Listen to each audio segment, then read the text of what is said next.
Good afternoon, pilot teachers, and good afternoon, students. Okay, thank you. Sit down. Our lesson today will actually see us look at identifying the different layers of the Earth, and we are going to do some activities later on to see if we can come up with different characteristics surrounding or characteristics to go with the different layers of the Earth. And that's what we will do in our lesson today. Before we move on to looking at the structure of the Earth, I'd like us to quickly look at what we have done already on continental drift. And if you can recall, you were given a homework to actually do, and that homework was supposed to, number one, to trace those 4 continents. That's North American continent, Europe, South America, and the African continent. You trace that on a piece of paper, and then after you've done the tracing, you're supposed to cut them out, following the edges of those continents carefully, so that after you have done the cutting, the next task was to actually paste them and try to fit them together. And the concept or the idea was to show us that one of the many evidence surrounding the theory or idea of continental drift was that the continents were once together and they have actually moved apart or drifted apart. And by doing that activity, it could also help us be able to see how those continents could have fitted together. Your exercise book should have that information. So you should have pasted the continents so that they could actually fit together as one whole supercontinent referred to as Pangaea or Pangaea. Okay, so if you had done that work correctly, you double check, the fitting of the continent would actually look like what is actually shown on the monitor. You join the 4 continents together, trying to see if you can get a match between those 4 different continents. This is how your pasting would actually look like. And if you have pasted the work and it looks like what is shown here, then you have done the homework correctly.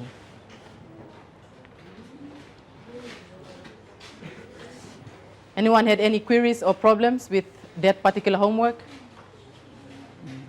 The instruction also clearly states that you try to fit and not to make it exactly so that it will fit. You'll try to fit so that you can see how the continents were once supercontinent, and then maybe later on the idea or the concept of continental drift came in, where they started shifting or moving.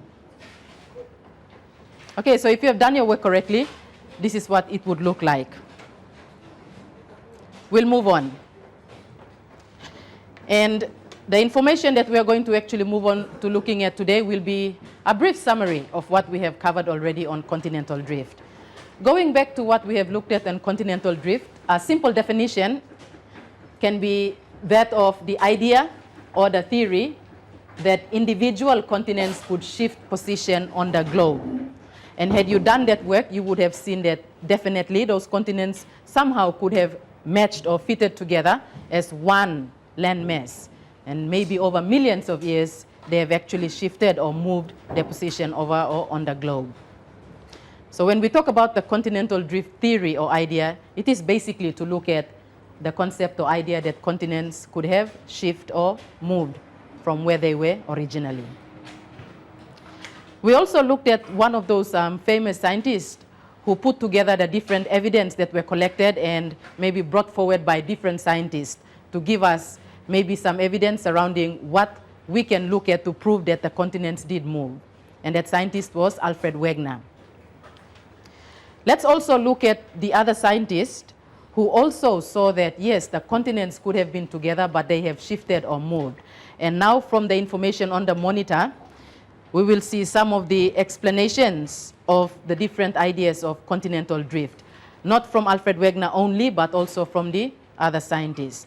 You have a handout, and that handout contains a blank section, of which that blank section can actually be filled in later on using what is provided here on the monitor. So let's look at some of those scientists now and some of the ideas surrounding the concept of continental drift. In 1620, Francis Bacon, as a scientist that was, came up with the idea of matching the coastline of continents. So if we looked at South America and the African continent, you could see that they somehow could actually match. And from your homework, you also found out that, yes, you could put those two together and they could form one landmass. And that concept or the idea was actually came about with the Francis Bacon coming up with that concept or that idea. And later, Alfred Wagner put them together to come up with the evidence surrounding the idea on continental drift. So 1620, Francis Bacon, idea, matching of coastlines or matching coastlines of continents. And he needed to actually explain to the people what happened to the area between those two continents, because today they are separated or they have moved apart. So he needed to give an explanation to everyone to tell them what happened to that area where the sea is now, between the African continent and the South American. And he had no explanation. And because he had no explanation, nobody believed him on that idea, that the continents could have been together. Okay, we come to looking at 1801, the year 1801. Another scientist named Alexander von Humboldt. His idea then was similar rocks and geology in Africa and South America. Again, those two continents. This person here could match them together. This person here one step ahead and looked at the structure and the rocks. And his explanation of what happened to the land between those two continents, Africa and South America, was the land between Africa and South America has been washed away. People will still not have believed that, because that is not enough to really prove to people what happened to all that land. Washed away where? But this is what he actually came up with. And then 1885. 1885, Edward Suez, another scientist, the idea that continents were joined together as a huge landmass. He came up with that idea that the continents were joined together as a huge or one landmass. And the explanation for what happened to the areas of which now you will find between all those continents. The area between the present continents sunk to form the ocean floors. So to tell other people, to prove his actually theory or idea here, he mentioned that the area which is now between the present continents sunk to form the ocean floors. That was Edward Suez's explanation. Then came 1924, Alfred Wagner. And Alfred Wagner came up with the idea on the continents drifted apart from a central landmass. His explanation of what happened to the land between all those continents was the spinning of the earth and the force of gravity from the sun and the moon pulled the continents apart. And that was Alfred Wagner's explanation of what happened to the area in between all those continents. Again, it was not enough for the people to believe that theory or idea. 1944, Arthur Holmes came up with an idea or the theory of what we call convection currents. And his explanation was that convection currents in the molten rocks inside the earth could cause the crust to move about and so move the continents. And this particular idea now will take us to the next topic, which is on plate tectonics. So if you can go back and you look at all those scientists did see that, yes, the continents could have fitted. They looked at evidence such as rock or fossils, rock structure, the age of rocks in those different continents. They looked at climatic evidence, and all of those things helped them to actually explain continental drift. We're looking at the concept of continental drift. And while we're on the concept of continental drift, other scientists beside Alfred Wagner also had some ideas about the continents moving. But it was not until 1944 that the concept of convection currents aided what we call the new concept now of plate tectonics. Let's go now to the worksheet that you had on the concept of continental drift, and it is the last part that I'd like to make reference to. Okay, the last part from our worksheet on continental drift under the heading on limitations of the early model. So all those information that we have looked at already, we come to looking at Alfred Wagner. Alfred Wagner envisioned that the continental blocks as plowing through the ocean floor, piling up mountains at their leading edges as they went.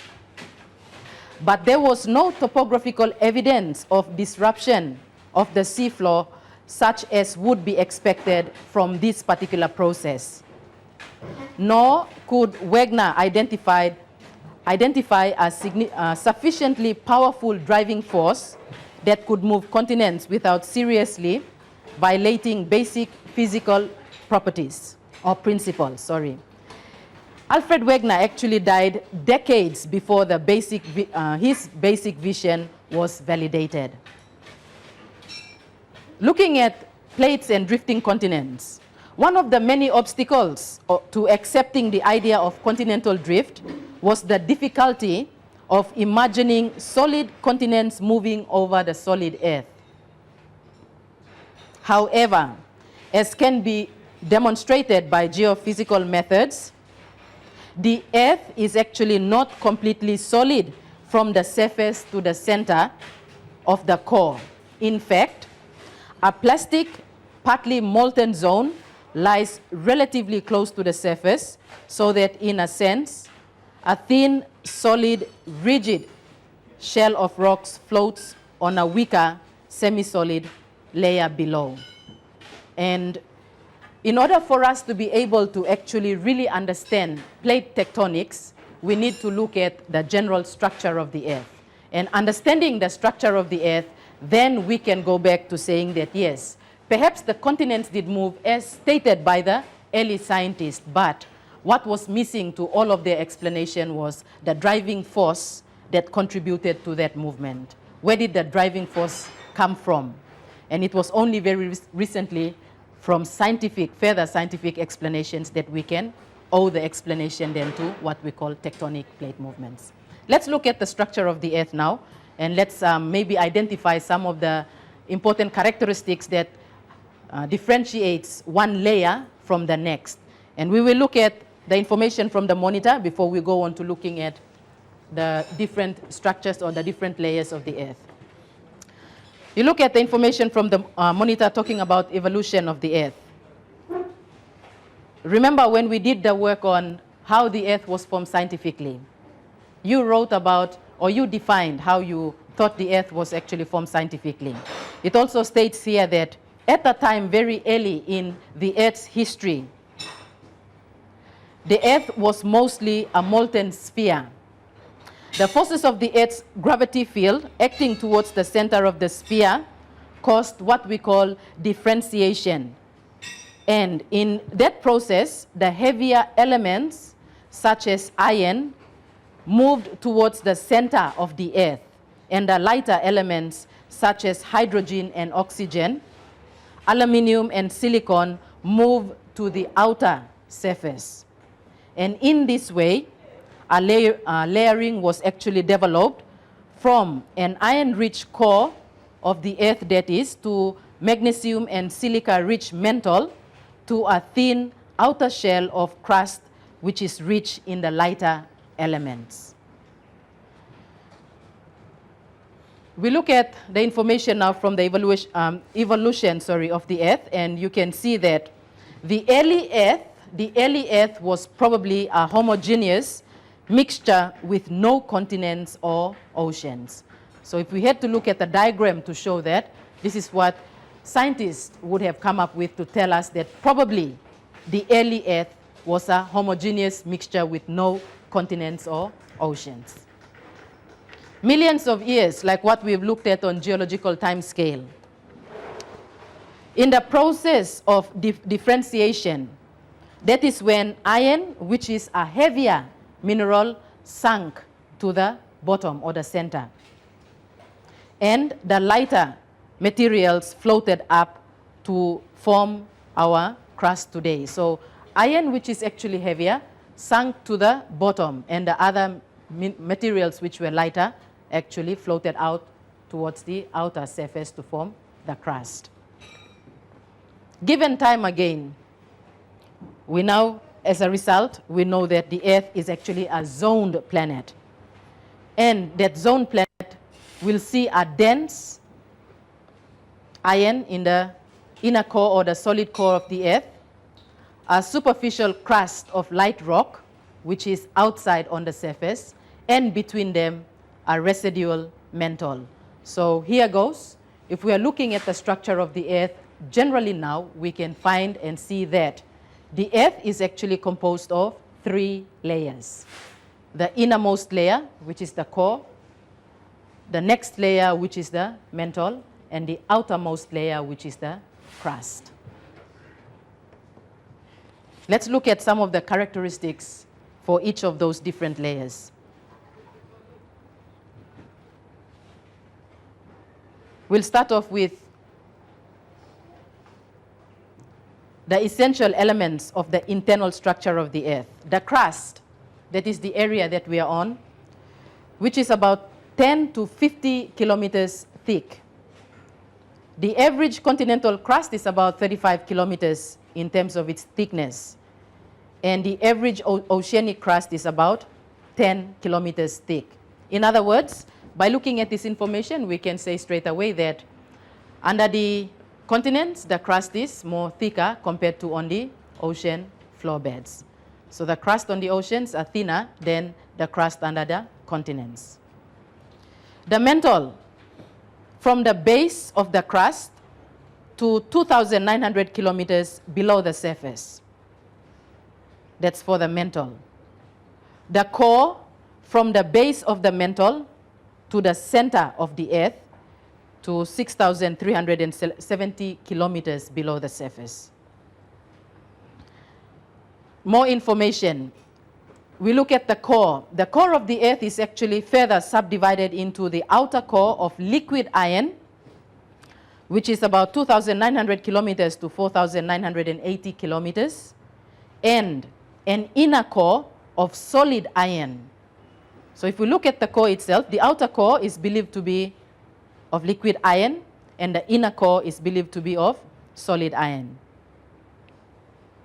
The mantle is actually further subdivided into the upper mantle, and the upper mantle would start from the base of the crust to about 70 or 700 kilometers down, and the lower mantle, which is from that 700 kilometers to about 2,900 kilometers further down. The upper mantle is actually further subdivided into what we call the lithospheric mantle. And the lithospheric mantle starts from the base of the crust to about 70 kilometers down. And also in the upper mantle is that layer which is referred to as the asthenosphere. And the asthenosphere starts from about 70 kilometers to about 250 kilometers down. So if we look at the upper mantle again, it can be further subdivided into the lithospheric mantle and the asthenosphere, that is. And that is for the upper mantle. I'll explain that maybe a little bit later on when we look at the information from the chart. So if we had to look at a cross-section now, generally a cross-section from the center of the Earth to the crust, we would have found out that a diagram would show 6,370 kilometers from the surface down, that is. The inner core, which is 5,000 from the top down, 5,000 kilometers from the top down. Then the outer core, which is 2,900 kilometers from the top down. The lower mantle, which is 700 kilometers from this area here down. And the upper mantle, which starts from beneath the crust to about 700 kilometers. So if we had to look at the cross-section instead of a circular diagram to show that, we can have another way of showing that information in this form. Okay, if we look at this particular diagram here, this particular diagram or the cross-section here it only shows us information from the crust to the end of the upper mantle. So this section only, from this point to that point. If we had to enlarge that a little bit more, this is what it would look like. So from the top, you can see that the crust is actually very, very thin layer in comparison to the other layers of the earth.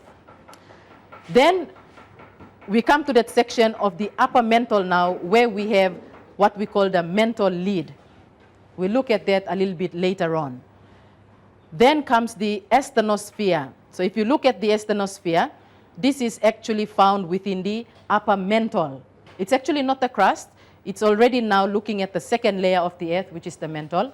And this particular area here, a very important area, because this is what will help us understand plate tectonics. Still within that area of the upper mantle, you come to about the 700 kilometers further down from the crust, and that's where you have the transitional mantle. And note, the mantle continues on to about 2,900 kilometers below, but this part then is known as the lower mantle. Our study of plate tectonics will concentrate mainly on the upper mantle, the asthenosphere, and the features that contribute to the movement, or the materials which cause the movement within this layer that contributes to formation of features on the surface. Looking at that work very briefly, what I'd like you to do now is, I'd like you to discuss and also go through the information from the worksheet which I have distributed on Inside the Earth. And from your discussion, and after you have actually read through and from your discussion, I'd like you to make a list in your exercise book of the different characteristics of the three layers of the earth, from the crust to the mantle and the core. So you will make a list now beside what we have looked at. What we have looked at generally talks about the distance in terms of how far apart those different layers are from each other. But from what you would have already done in your science lessons, maybe in grade 7, 8, 9, and 10, you might be able to actually make a list of other characteristics that was not mentioned from the monitor here. And then we will go through and we will look at those characteristics together so that we can build up a picture of some of the things which are common in the different layers of the earth.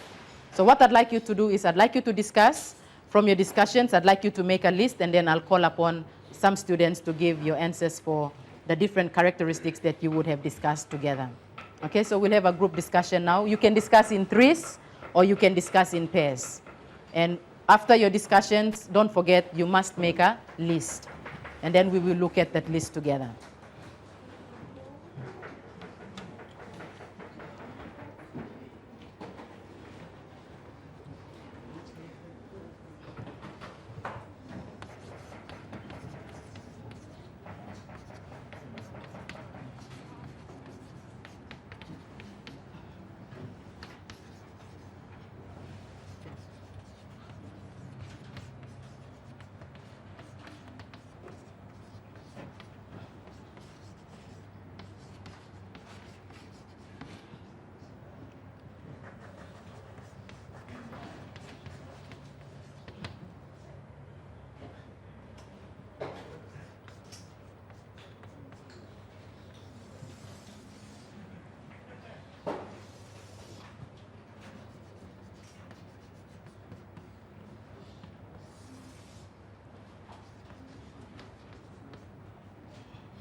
You can spend time to read through that information later. What I'd like you to do is if you can skim through, just skim through and then pick up what you can pick up from here and also from what you know already about the different layers of the Earth. Then make a list.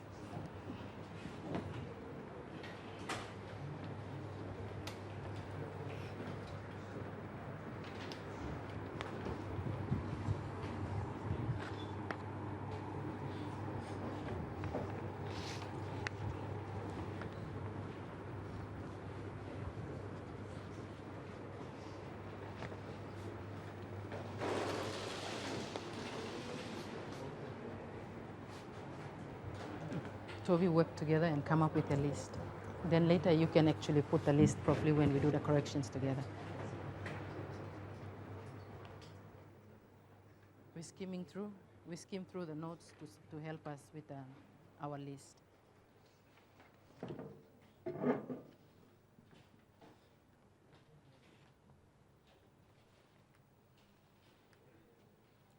Who's doing the writing? One person to do the writing? Okay. Then you all contribute ideas, and then later on you can put all that information into your exercise book.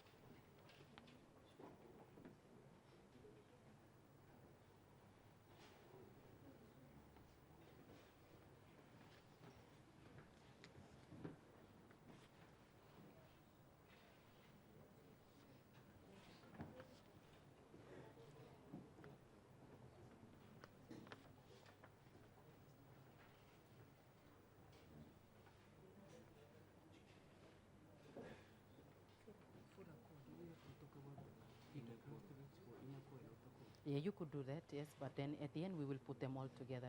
I mean, some people say that the Earth has 4 layers. They always count the outer core separately, the inner core separately. It doesn't matter as long as it's the core. If you want to give the characteristics for the outer core on its own, inner core on its own, that's still fine. If you want to put them together, that's still okay.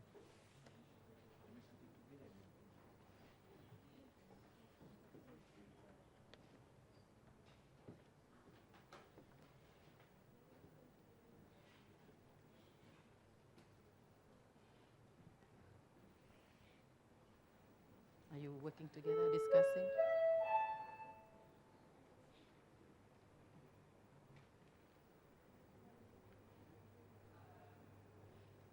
Are you working together or working separately? Make a list so that we will check on that list very shortly.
Where's your information? Are you discussing together?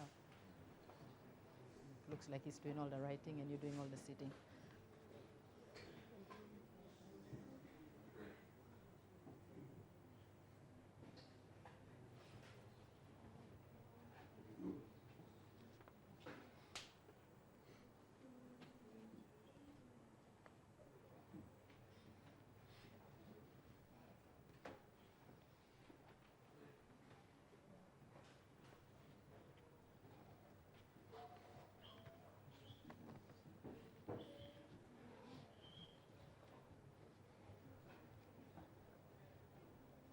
Okay, let's look at that information together. And then if you had missed out on any of those information, you could also include on your list. We're looking at the characteristics of the different layers of the earth, that is, and we'll start from the crust and we'll work our way to the mantle. Okay, looking at the crust, can you give me one of the characteristics that you have already made note of for the crust of the earth? What do we know about the crust of the earth? What is it made up of? Where is it found? How thick is it, etc.? That's what I'm looking at. Gideon, since the mic is closest to you, can you give us that information, at least one characteristic, and we will build up a picture of the crust of the earth? The crust is thinner than the other two layers. Okay, good. It is the thinnest. The thinnest layer. All agree that it's the thinnest layer? Okay, we'll move around that way across with our answers for the crust. What else have you got down for another characteristic of the crust?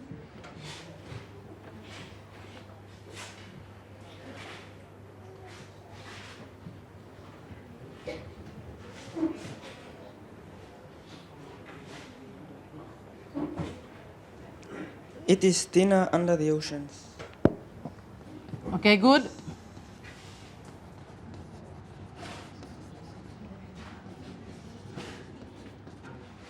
Double N. Thinner.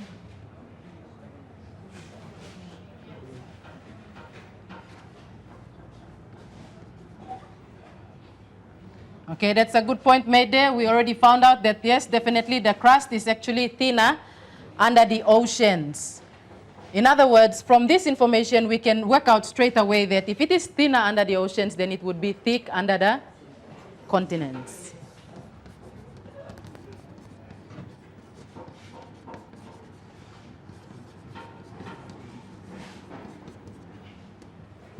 The next characteristic, we're moving across.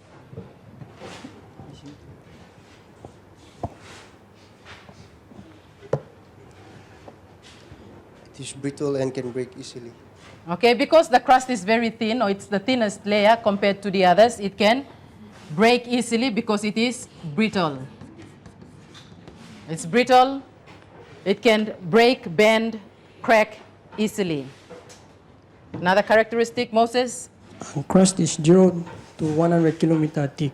Okay, so if we had to look at the thickness, approximately 0 to 100 kilometers. Okay, we'll say 0 to 100 km thick. Okay, for this information, we already know it is thinner under the oceans and it is thicker under the continents. So our average difference in terms of the thickness, we've looked at already from the monitor when we went through the distance. Any other characteristics? If all the characteristics that you have are already here, just pass the mic to the next person. And anything we have not made note of, you also include so that we can put it up on the board. Silo.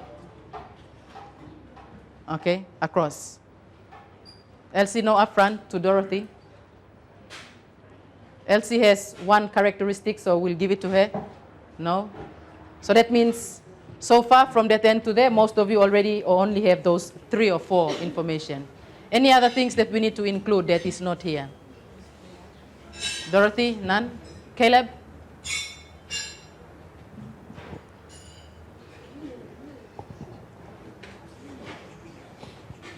If you don't have any other characteristic to actually add, pass on the mic.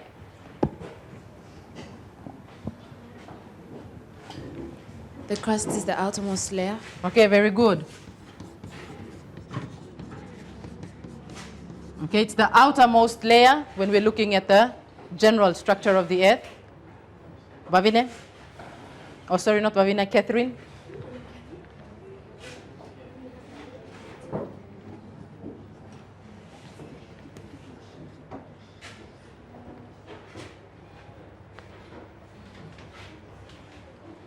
Any other characteristics? No? To the boys in front?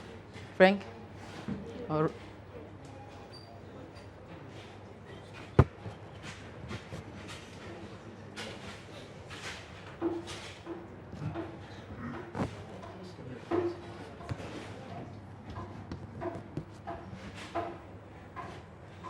no?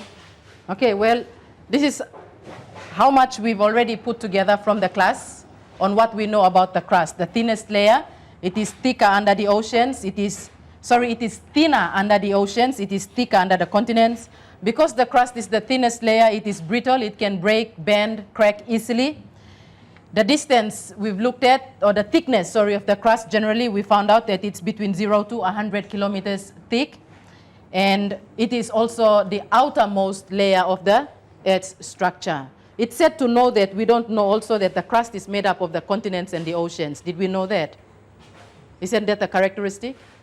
We find the continents and oceans in the second layer, which is the mantle and the core? No, we won't. So we can also include that.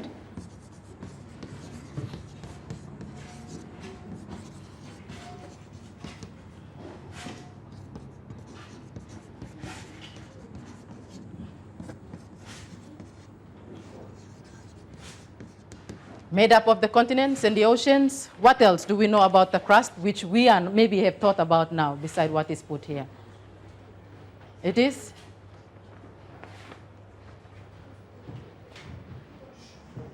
Okay, since maybe it's already time also, we will stop with this activity for the characteristics of the crust. And for your homework, you go off. You think of any other characteristics that you'd like to add to the list here, you're going to actually do that. But that's not all.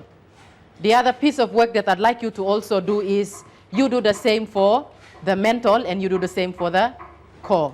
You complete, you make a list of the characteristics, and then we will look at those characteristics tomorrow in class together so that we can move on to looking at tectonic plate movements. That then will conclude our lesson for today. If you can now stand up.